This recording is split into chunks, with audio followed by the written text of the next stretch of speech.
it's a statistic that everyone talks about, but nobody seems to have done much about. Since the beginning of NAFTA, there's been 90,000 plants and factories closed in this country. Think of that. 90,000 plants and factories have been closed in this country. Many of them have been car manufacturing plants. And that's a terrible statistic, and we'll be turning that around. You're going to see it already. We already have numerous that are being built or starting to be built, and numerous that were being built in other countries, and they stopped, and they're coming here now because of the tariffs.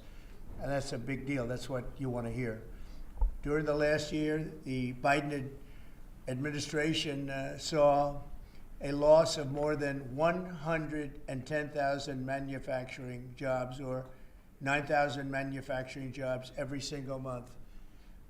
It averaged about 9,000 a month, 110,000 manufacturing jobs. During the first full month in office, we've not only stopped that manufacturing collapse, but we've begun to rapidly reverse it and get major gains. We created 10,000 manufacturing jobs in February alone. That hasn't happened in a long time. And these aren't government jobs, which actually we cut. These are private sector manufacturing jobs. So we gained all of those jobs, 10,000 jobs, and we barely started yet. That's a very unusual number. People are surprised by it. I'm even a little surprised. On auto jobs, we created almost 9,000 new jobs in the auto production field. And the reason for that is largely they think things are happening, so they're already geared up. In some cases, they had rooms in their plants, or they had empty plants that they were able to put into use quickly because they see, because of the tariffs, they don't want to be dealing with other places, and they don't want to go back and forth and around and through the borders and across Mexico border and Canada border and all that. They want to have the jobs in one location. And they've had space, and if they had space, they were able to create the jobs almost immediately. In some cases, they'll be building plants to take care of those jobs. So we created 9,000 new jobs already in the auto production, auto parts manufacturing. So we want the auto parts ideally, and I think from a simplicity standpoint too, to be built and made in the United States. It's in a single month. That all took place in a single month, 9,000 new auto jobs. You haven't heard that in a long time. After auto workers lost more than 27,000 auto jobs in the final year of Biden. These are also high-paying jobs. These are very prime jobs. The ISM Manufacturing Survey and the S&P Manufacturing Survey have also confirmed that our administration is presiding over a brand new domestic manufacturing boom after major collapse under Biden. It was a collapse. All he did is keep adding new government jobs, which are not the jobs you want. We're trying to shrink government and grow the private sector. That's what we've been doing. Under the final 2 years of Biden, 1 in every 4 jobs created in America was a government job. That's a tremendous percentage. But under the first full month of President Trump, which we haven't even gotten started yet, an incredible 93% of all job gains were in the private sector. So that statistic just came out. Big gains for native-born Americans. For the first time in 15 months, the job gains for native-born Americans, for American people, people born in America, exceeded job gains for migrant and foreign-born workers. This is the first time that's happened in more than 15 months. Employment for native-born workers went up by 284,000, while foreign-born workers went down by 87,000. Now, you've heard the same stat where foreign workers were taking up all the jobs, or almost all the jobs. In some cases, literally all of the jobs. And now it's 284,000 native-born jobs here, people born in our country, 284,000, while foreign-born workers went down by 87,000. First time that's happened in a long time. So these are incredible numbers, and they're very early. I mean, we're here for 5 weeks, but we have been talking about it since the big win in November 5th. So a lot of these people, they listen to us speak and they say, well, I'm going to gear up, and they're gearing up, and so they've been gearing up. They've had a little time. It's not just 5 weeks. It's 5 weeks plus a few months, and they put it into effect pretty quickly. They have confidence that what I'm saying is going to happen. So with that, I'd like to ask a highly respected gentleman, Kevin Hassett. He's been with us for a long time, and he's been right about a lot. We had the greatest economy in history in the first term, and Kevin was a big part of it. So Kevin, could you maybe give it a little description, please? Yeah, thank you very much, Mr. Trump.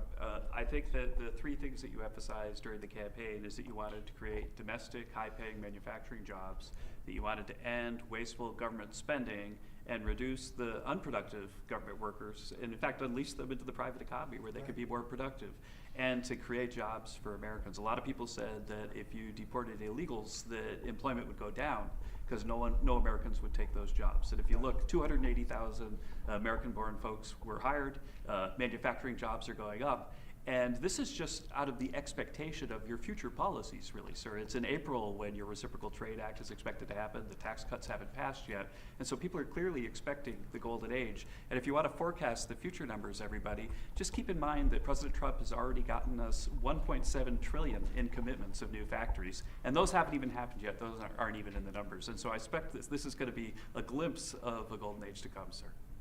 Thank you very much. One other thing, in Canada, we find that they're charging us over 200% for dairy products. You know about that. And when I left, we had that well taken care of, but under Biden, they just kept raising it. Very difficult to deal with, the Canadian representatives.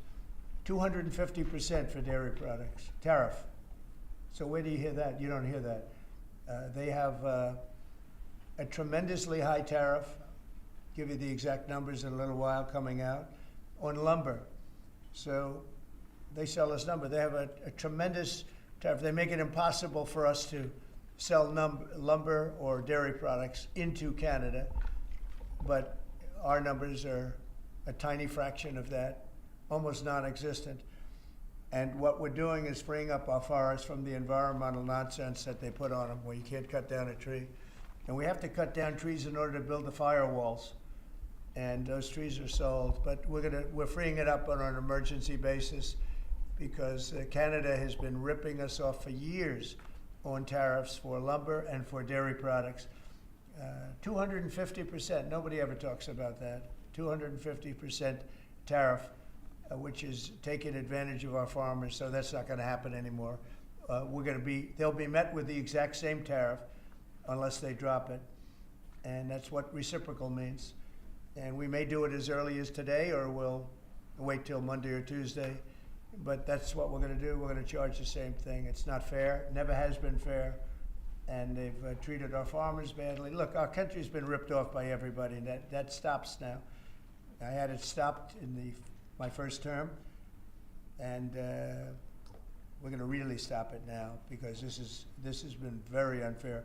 Our country, from an economic standpoint, a financial standpoint, and a trade standpoint, has been absolutely ripped off by almost every country in the world. Canada, Mexico, and then you just go right down the line. India charges us massive tariffs, massive. You can't even sell anything into India. It's almost restrictive. It is restrictive.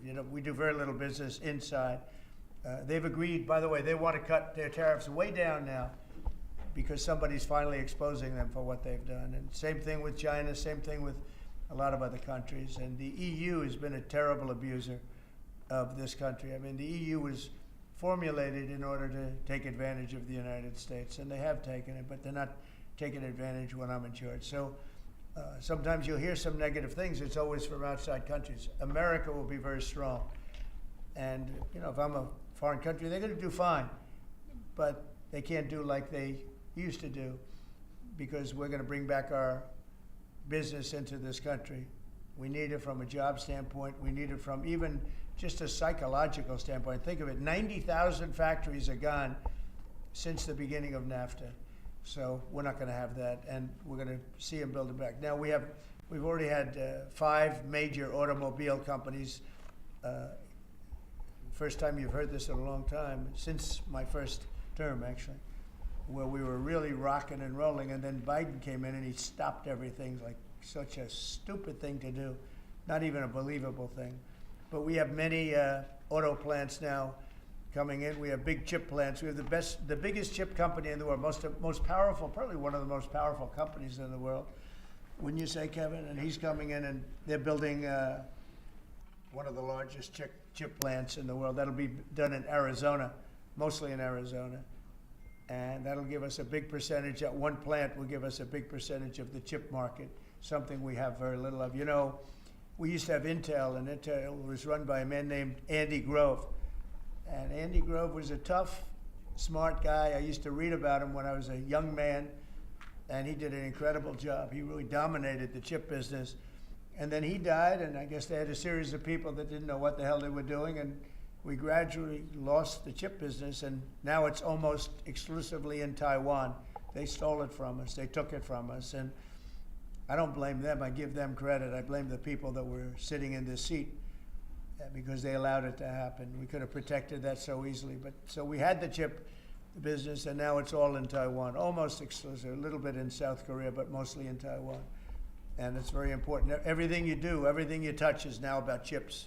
The brake of a car, cars have chips all over the place. I was reading an article the other day where they talk about the brakes of a car are loaded up with chips. Who would think that a brake has a chip in it? But it's all about chips. So that was a big thing. And he'll be investing hundreds of billions of dollars in this country, and we'll be taking back a big portion of that industry. We have others coming in too. But a lot of car manufacturers are coming in, and they're coming in fast. And one of the reasons you see these numbers, and again, Kevin said it, and I said it a little bit, but the fact that they know I won the election, so after I was president-elect, they assumed that I was going to do what I said, because I do what I say. And so these numbers really reflect a lot of things that took place since November 5th, right? So, Kevin, thank you very much. Great job. Any questions? Mr. President, how concerned are you that the large-scale federal government layoffs will weaken the labor market? How concerned are you? The large-scale fentanyl what? The federal government layoffs will impact the labor market, will weaken the labor market. Oh. No, I think the labor market's going to be fantastic, but it's going to have high-paying manufacturing jobs as opposed to government jobs. We had too many people in government. You can't just do that. We had many too many. This is for 40 years. You know, this isn't just now. This built up and got worse and worse, and they just hire more and more people. You look at Department of Education, it seems like so many buildings I ride by, it says Department of Education. They're all over the place. And we don't even want it. We want the education to be given by the states. It'll be much better.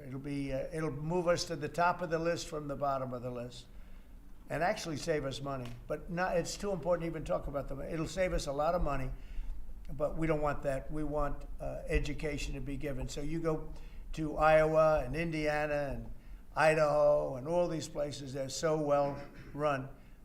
They're going to be producing education that will be the equivalent of, like Denmark is one, and Norway, Sweden. Actually, China is one of the better in terms of education, and so we can't blame size anymore. You know, China has 1.4 billion people, but they're very high on their list. The one thing we're doing well on, we're number one on the list, is cost per pupil. We spend more money than any other country in the world by far. So I jokingly say the one thing we do well on is the cost. We spend more money, and yet we're toward the bottom of the list. Yeah. Mr. President, I want to ask you, the joint address, millions of Americans watched your joint address earlier this week where you warned that there could be a little disturbance that Americans could feel as a function of these taxes, these tariffs. How much disturbance are you willing to accept in the near term as a function of that? And to set expectations, how long should Americans expect things to cost a bit more? Well, so far, Peter, there hasn't been very much because these numbers are coming out. We're here for just a little over 4 weeks.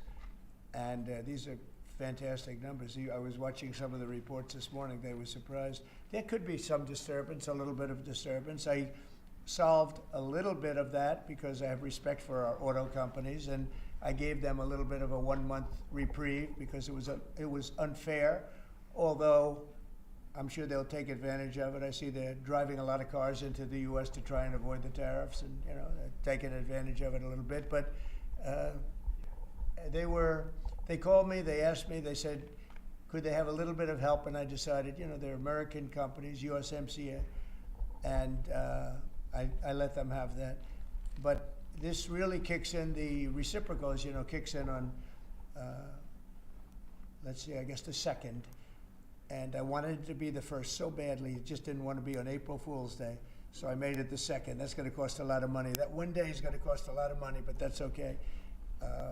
But I don't see it. I don't see anything. I see good reports. I think we're going to have good numbers from the beginning. Now, globalists won't love this because this brings jobs back to America. So if they're coming back to America, maybe you'll lose some in other parts of the world. But the other parts of the world have done very well, and they'll continue to do very well. But I think the United States is going to be doing record business. We'll bring a lot of those 90,000 factories that have been lost over the last number of years. It's been, it's hard to believe. 90,000, think of what 90,000 is. 90,000 plants and factories are gone. We're going to bring back many of those plants and factories. One day the tariffs are on, the next day they're off. Right now the markets, as you know well, prefer stability. Are you done going forward with the pauses and the carve-outs? Is that it for those? There'll always be changes and adjustments, and you can't just, I could have, for instance, told the American car companies, no, I'm not going to give you anything, and then you wouldn't have had to say, well, they're getting a little extra. It's just a little bit of a 1-month reprieve. They're very happy about what's happening. They won't have to go across borders, and you see the zigzagging. You have a fender made in Canada, you have something else made in Mexico. We don't want that. We want it made here. But there'll always be some modifications. I mean, if you have a wall in front of you, sometimes you have to go around the wall instead of through it. But I think very little. I think very little. On occasion, if we can do something, we want to help companies. We want to help companies create jobs. So I could have left that, and you wouldn't have had a minor change. Instead, I was asked by the real majors, the big majors, if they could do this, and I said, yeah, I'll do it. I want you to produce a lot of jobs. And numerous of the people, actually all of the people I spoke to have already been, they're very much on the way to already doing it. That's why you have auto jobs increase. And the man, I don't know him, Sean Fain, I don't know him, and I did great, as you know, with the auto workers, with the Teamsters, with unions, I did fantastically well. Best numbers ever by a Republican. And I have a lot of respect for those people. But Sean Fain, who I don't know, but wasn't a supporter, although the auto workers were big supporters. I watched him last night, and he said, Donald Trump is absolutely right on tariffs. He said, what he's doing on tariffs is an incredible thing. And it's about time somebody had the guts to do it, because we're going to save auto manufacturing. And I said to people when I was campaigning, you're going to have so many auto jobs, you're not going to believe what's going to happen. We're going to load up Michigan. I won the state of Michigan, as you know. And part of the reason I won it was I got a lot of auto workers that voted for me, Detroit, etc. But I think people are going to be very surprised. Yes? Thank you, Mr. President. You mentioned in your remarks chips manufacturing, how a significant percentage is now in Taiwan. You also mentioned it in your address to Congress, and you called on Congress to overturn the CHIPS Act, which had bipartisan support in the last Congress. Why would you like to see this particular law overturned, Mr. President? Because it's hundreds of billions of dollars, and it's just a waste of money. Now, some people have already taken the money and used it. Actually, it's very hard to qualify, because they go by race, they go by gender, they go by all sorts of things. Nobody's ever seen anything like it. You won't be able to find those people. So I don't even think anybody can qualify. They have so many different categories in order to qualify. You have to have so many of a certain race, a certain gender, a certain this, a certain, and I don't think they can qualify, but if they take the money, they better qualify, because they'll be watching them. But it's a tremendous waste of money. I didn't give the greatest chip company in the world, one of the greatest companies, I didn't give them 10 cents. They came here because of tariffs, because they didn't want to pay the tariffs. And they also came here because they like the results of the election, because they know that I'm very pro-business and pro-jobs. I mean, I'm pro-business, not for business sake. I'm pro-business because of jobs, because business is producing the jobs. Okay? On Russia, if I may, President Putin is bombing Ukraine. Yeah. Do you still believe him when he tells you that he wants peace? Yeah, no, I believe him. I believe him. I think we're doing very well with Russia. But right now, they're bombing the hell out of Ukraine, and I'm finding it more difficult, frankly, to deal with Ukraine. And they don't have the cards. They don't have the cards. As you know, we're meeting in Saudi Arabia on sometime next week, early. And we're talking, I find that in terms of getting a final settlement, it may be easier dealing with Russia, which is surprising because they have all the cards. I mean, they're bombing the hell out of them right now. And I put a statement in, a very strong statement. Can't do that. Can't do that. Mr. President. We're trying to help them. And Ukraine has to get on the ball and get a job done. Michael, could you come up here? I see Michael back there. Good, I'm glad. He's traveling all over the world. I just saw him come in the door. Yeah, Could you give a little definition of what's going on, please? Sure. Well, the president has been crystal clear, and he's been clear to all sides. The fighting has to stop.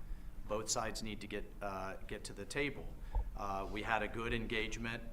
Both leaders have said only President Trump could do so, and only he has been able to do so. We had an initial engagement with the Russians.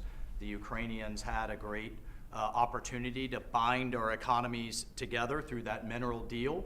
Unfortunately, that didn't go so well, but we think we're going to get things back on track. Secretary Rubio, myself and the Ukrainian delegation will be meeting in Saudi Arabia next week to get these talks back on track, get a ceasefire in place, and drive peace home under President Trump's leadership. You put out I think both parties want to settle. I think if I wasn't president, this war would have had no chance of settlement, zero chance. But I think we're going to get it settled and stopped. We got to stop. They're losing on average 2,000 soldiers a week. That's a lot of soldiers. Do you agree, Peter? It's a lot of soldiers on both sides, I agree. Do you, Mr. President, think that Vladimir Putin is taking advantage of the U.S. pause right now on intelligence and military aid to Ukraine?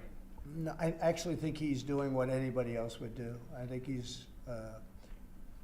I think he wants to get it stopped and settled, and I think he's hitting them harder than he's been hitting them. And I think probably anybody in that position would be doing that right now. He wants to get it ended, and I think Ukraine wants to get it ended, but I don't see, it's crazy. They're taking tremendous punishment. I don't quite get it, but I suspect, Michael, he probably wants to get it ended. He does, Mr. President. The Russians are taking incredible losses on the front. As the president has They both said, are. this is a meat grinder of people, of material, of national treasure, and no one else has any solutions except to let this war continue forever. But I'll add, the president has had multiple conversations and a visit from President Macron of France, Prime Minister Starmer of the United Kingdom. We have the NATO Secretary General coming next week. We have this meeting with the Ukrainians. We've had it with the Russians. All of this in the president's first month in his leadership. We will engage in the shuttle diplomacy, and we will continue to use his leadership and what leverage we have to get both sides of the peace table. It's not going to be easy, but President Trump... This war should have never happened. It would have never happened if I were president, but it did happen. So a lot of other things shouldn't have happened too. We shouldn't have 21 million people pouring into our country through open borders, many of whom are criminals, very bad criminals, including murderers, thousands of murderers. Many killed, far more than one person, and they're roaming our streets. But Tom Homan and Kristi Noem are doing an incredible job, and we're getting them out of here.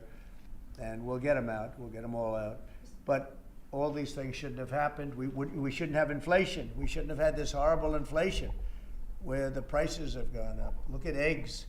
So we're doing a good job. We're doing a good job. Mr. President, in regards to the pause on military assistance to Ukraine, you put out on your social media post today that Russia is pounding Ukraine. That's right. Why not provide Ukraine with air defenses? And what happens, Mr. President, when Ukraine runs out of the Patriot missile batteries? Good question.